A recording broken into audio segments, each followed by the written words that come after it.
बिस्मिल्लाहिर्रहमानिर्रहीम। अस्सलाम वालेकुम डियर स्टूडेंट्स, होप सो कि आप सब खैरियत से होंगे। डियर स्टूडेंट्स, आज हम पढ़ेंगे first year physics chapter number 7 का topic terms related to simple harmonic motion. यानी जब कोई body simple harmonic motion perform कर रही होती है तो उसके साथ कुछ टर्म्स एसोसिएट हो जाती हैं, उनको हम वन बाय वन देखते हैं। जिसमें सबसे पहले है wave form of simple harmonic motion. देखिए, जब कोई बॉडी वाइब्रेट करती है, लेट्स सपोज हमारे पास ये एक स्प्रिंग मैस स्प्रिंग सिस्टम ही ले लें, तो उसका एक सिरा हम फिक्स कर देते हैं जबकि दूसरे के साथ हम कोई मैस अटैच कर देते हैं। तो डियर स्टूडेंट्स, देखें हमारे पास ये जो मैस है ये जब वाइब्रेट करता है, जब यहाँ से वाइब्रेशन शुरू करता है, सिंपल हार्मोनिक मोशन परफॉर्म करना शुरू करता है, तो ये यहाँ से हम इसको फोर्स लगाते हैं। अकॉर्डिंग टू हुक्स लॉ ये क्या करता है, स्ट्रेच होता है, ये पॉइंट ए पे आ जाता है, यहाँ से फिर अगेन मीन पोजीशन पे चला जाता है जहाँ पे इसका डिस्प्लेसमेंट ज़ीरो होता है, फिर यहाँ पे स्टे नहीं करता, यहाँ पे पोजीशन बी पे चला जाता है और अगेन यहाँ पे आ जाता है। तो इस तरह ये क्या करता है, अपना एक सर्कल कंप्लीट करता है।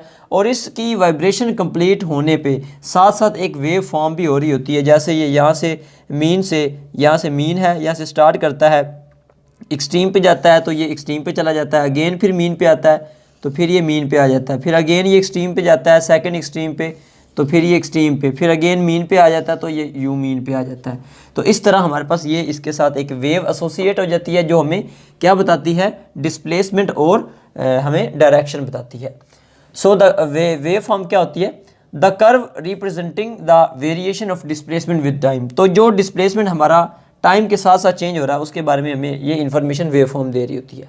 फिर नेक्स्ट है इंस्टेंटेनियस डिस्प्लेसमेंट। ये हमने डिटेल के साथ पढ़ लिया हुआ है कि किसी एक इंस्टेंट पे हम वो बॉडी जो एग्जीक्यूट कर रही है सिंपल हार्मोनिक मोशन, उसका डिस्प्लेसमेंट किसी एक इंस्टेंट पे कंसीडर करें तो वो हमारे पास उसका कहलाता है इंस्टेंटेनियस डिस्प्लेसमेंट।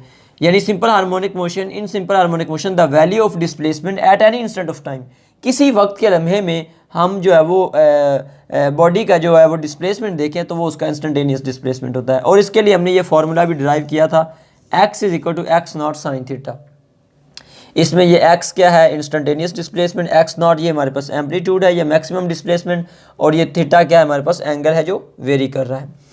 अब वाइब्रेशन क्या होती है dear students, one complete round trip of a body. यानी जब कोई बॉडी एग्जीक्यूट कर रही होती है सिंपल हार्मोनिक मोशन, तो जब वो एक अपना पूरा कंप्लीट राउंड ट्रिप कर लेती है तो हम कहते हैं कि इसने अपनी एक वाइब्रेशन कंप्लीट कर ली। जैसे जस्ट लाइक ये यहाँ से मूव करना स्टार्ट करता है, ये यहाँ पे जाता है, अगेन यहाँ पे जाता है और दोबारा बी पे जाता है और बी पोजीशन से फिर अगेन जब यहाँ पे आता है तो तब इसकी एक पूरी वाइब्रेशन कंप्लीट हो जाती है। यानी यहाँ से मूव करना स्टार्ट करेगा तो यूँ जब ये इसकी पूरी एक वाइब्रेशन कंप्लीट हो जाएगी तो उसे हम कहते हैं इसने एक पूरा राउंड ट्रिप कंप्लीट कर लिया है। ठीक है, तो वन राउंड ट्रिप जो कंप्लीट हो जाता है तो हम कहते हैं ये इसकी वन वाइब्रेशन है। ठीक है, अच्छा उसके बाद है टाइम पीरियड।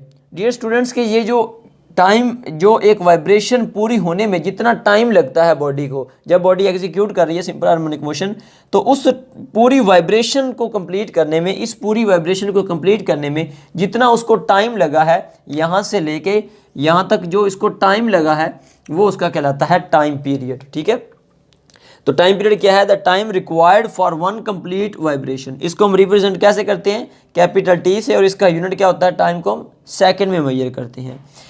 फिर है हमारे पास फ्रीक्वेंसी। फ्रीक्वेंसी क्या होती है, number of vibrations in 1 second performing simple harmonic motion. यानी जब कोई body simple harmonic motion perform कर रही होती है तो जितनी नंबर ऑफ वाइब्रेशंस होती हैं वो उसकी फ्रीक्वेंसी कहलाती है। जैसे अगर एक वाइब्रेशन कंप्लीट हुई है 1 सेकंड में तो उसकी फ्रीक्वेंसी क्या होगी, 1 हर्ट्स होगी। इसी तरह अगर हमारे पास 1 सेकंड में 2 वाइब्रेशंस हो गई हैं तो फिर उसकी 2 हर्ट्स फ्रीक्वेंसी होगी। यानी ये हमारे पास बताती है नंबर ऑफ वाइब्रेशंस, जितनी नंबर ऑफ वाइब्रेशंस होंगे उतनी ऑब्जेक्ट्स की क्या होगी, फ्रीक्वेंसी होगी। यानी कि नंबर ऑफ वाइब्रेशंस पर सेकेंड क्या होती है, उसकी फ्रीक्वेंसी कहलाती है। इसको हम एफ से रिप्रेजेंट करते हैं, स्मॉल एफ से। इसका फॉर्मूला ये टाइम का जो है रेसिप्रोकल होता है, f is equal to 1/t, और यहाँ से इसका पर सेकंड यूनिट भी आ रहा है। इसका एक हमारे पास ऐसा यूनिट जो होता है वो होता है हर्ट्स होता है। फिर इसको हम पर सेकंड भी लेते हैं क्योंकि हमारे पास इसके फॉर्मूले में क्या आ रहा है, 1/t। तो t का क्या होता है, सेकंड जब ऊपर लेके जाएंगे तो पर सेकंड बन जाएगा। इसी तरह इसका यूनिट हमारे पास क्या होता है, वाइब्रेशन पर सेकंड भी होता है, साइकिल पर सेकंड भी होता है। यानी ये आगे देखते हैं, जो हमारे पास जब हम एक पूरा साइकिल कंप्लीट करते हैं, जब हम एक पूरा सर्कल लेंगे, एंगुलर फ्रिक्वेंसी को देखेंगे, तो उसमें भी हमारे पास क्या आएगा, वाइब्रेशन पर सेकंड। तो इसमें हमारे पास क्या आ रहा है, यूनिट हमारे पास क्या आ रहा है, वाइब्रेशन पर सेकंड या फिर साइकिल पर सेकंड। यानी जब एक बॉडी पर सेकंड में जितना वाइब्रेशन कंप्लीट करता है वो उसका क्या कहलाता है, वो उसका यूनिट होता है, यानी फ्रिक्वेंसी होती है। इसी तरह जो एक पर सेकंड में उसका पूरा एक कंप्लीट साइकिल होता है, उसे भी हम क्या कहते हैं, फ्रिक्वेंसी। ये एक ही चीज़ का नाम है, यानी एक साइकिल कंप्लीट हो या एक वाइब्रेशन कंप्लीट हो, तो जितना वो यानी एक सेकंड में जितनी उसकी वाइब्रेशन हो, जितनी उसकी साइकिल्स हो, वो उसकी क्या कहलाती है, फ्रिक्वेंसी कहलाती है। फिर उसके बाद है हमारे पास लास्ट पे एंगुलर फ्रिक्वेंसी। एंगुलर फ्रिक्वेंसी क्या होती है वो यहाँ पे देख लेते हैं। देखिए एंगुलर फ्रिक्वेंसी का ताल्लुक होता है, एंगुलर फ्रिक्वेंसी इसका ताल्लुक होता है हमारे पास सर्कुलर मोशन में। जब कोई बॉडी यूनिफॉर्म सर्कुलर मोशन में होती है, तो जब ये अपना एक यहाँ से, लेट्स सपोज ऑब्जेक्ट ने यहाँ से ये फर्ज करें इसका मेन पोजीशन है, यहाँ से बॉडी ने मूव करना स्टार्ट किया है, तो जब वो पूरा यहाँ से मूव करता करता अगेन जहाँ पे आएगा, तो उसका एक कंप्लीट राउंड ट्रिप हो जाएगा। तो अब जो इसकी फ्रिक्वेंसी होगी, यानी नंबर ऑफ साइकिल्स होंगे पर सेकंड, नंबर ऑफ वाइब्रेशन पर सेकंड होगा, वो उसकी कहलाएगी एंगुलर फ्रिक्वेंसी। क्योंकि एंगुलर रिलेट करता है, एंगल से निकला है, और एंगल हमें क्या बताता है, ये हमें एंगुलर, यानी ये लेट्स सपोज यहाँ से यहाँ पे ऑब्जेक्ट आया, तो ये इसका थीटा क्या है, ये एंगल है। तो एंगल हमें एंगुलर मोशन के बारे में बताता है। एंगुलर ये हमारे पास डिस्प्लेसमेंट होता है, ये बेसिकली क्या होता है, डिस्प्लेसमेंट होता है एंगुलर। तो इसमें जब हम पूरा एक साइकिल कंप्लीट करेंगे सर्कल में, तो उसकी जो फ्रिक्वेंसी होगी, यानी नंबर ऑफ साइकिल पर सेकंड इन सर्कुलर मोशन, वो हमारे पास कहलाती है एंगुलर फ्रिक्वेंसी।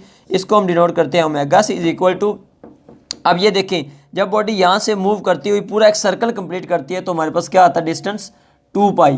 तो इसका हम कहेंगे कि 2 पाई बाई टी, यानी एक सेकेंड में 2 पाई डिस्टेंस जब बॉडी एक वाइब्रेशन कंप्लीट करती है, तो हम कहते हैं उसका ये क्या है, उसकी एंगुलर फ्रिक्वेंसी है। अब हमें पता है, देखिए 1/t इक्वल होता है फ्रिक्वेंसी के, तो हम इसको यूँ भी लिख सकते हैं 2 पाई एफ।